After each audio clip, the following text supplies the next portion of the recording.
Thanks for staying with us tonight. And in about 30 minutes, President Trump will address a joint session of Congress for the first time in this second term. We will hear about his plans on a handful of issues, including increasing production of oil and gas here in the U.S. It was one of his biggest campaign promises and one we've been following closely. Denver 7's Brandon Richard talked to Coloradans who are excited about the president's plan.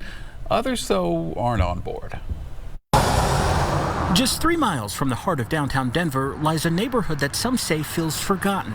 I call it Colorado and Denver's dirty little secrets. No one realizes how bad the pollution is here. The Globeville-Elyria-Swansea neighborhood was named one of the most polluted zip codes in the country in a 2017 study. It's on 2 EPA Superfund sites from the smelters that were there earlier in the last century.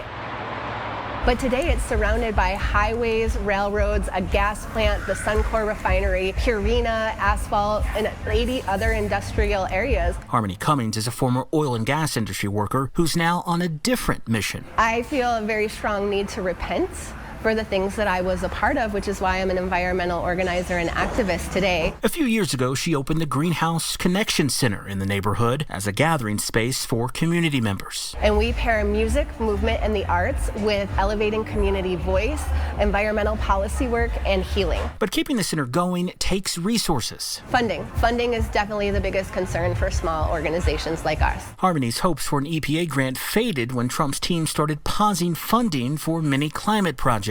I think in general, they're looking backwards rather than looking forward. Kelly Nordini, who leads the largest environmental organization in the state of Colorado, says it's not just a funding freeze. She's worried about Trump's executive actions to roll back clean energy production and increase oil and gas production. We're already at high levels of oil and gas production. In 2024, the U.S. produced a record 13.4 million barrels of oil per day. It's expected to surpass that in 2025 and 2026.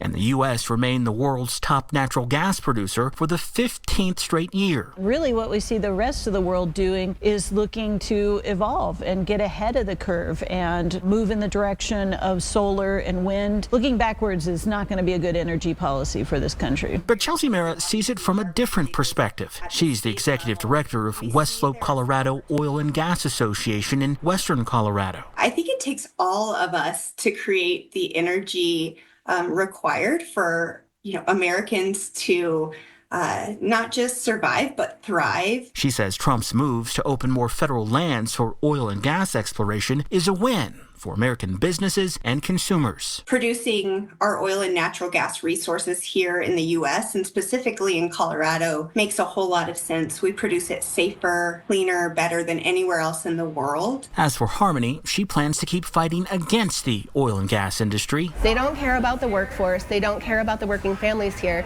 They care about profits, and I know that firsthand from working in the industry. And she plans to keep fighting for communities she says have been forgotten. In Denver, Brandon Richard, Denver 7. President Donald Trump picked 2 Coloradans to lead federal agencies. Both are advocates for oil and gas production. Last month, Kathleen Scamma was nominated to be the next director of the Bureau of Land Management. If confirmed, she would manage energy development on public lands. A hearing date has not been set.